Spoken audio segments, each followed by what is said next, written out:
Assalamualaikum warahmatullahi wabarakatuh. Kembali lagi di AF Studio. Di video kali ini saya akan memberikan tutorial cara membatasi penggunaan data seluler di hotspot HP Infinix Hot 70. Sebelum tutorialnya, buat teman-teman yang belum subscribe channel ini, silahkan subscribe terlebih dahulu.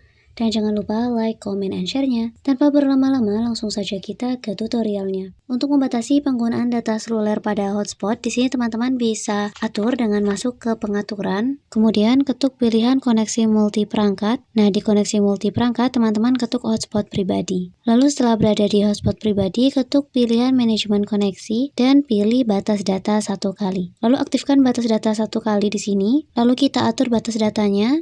Kita hapus dan atur sebanyak 1 GB saja, lalu ketuk OK teman-teman. Jadi ketika kita mengatur batas penggunaan data seluler untuk hotspot pribadi ini yang membantu teman-teman untuk menjaga stabilitas dari kecepatan internet kalian dan juga dapat membantu kalian menghemat data seluler, karena ketika sudah mencapai batas maksimum, nanti hotspot pada Infinix ini akan dimatikan secara otomatis teman-teman. Sekian video tutorial dari kami, selamat mencoba. Wassalamualaikum warahmatullahi wabarakatuh.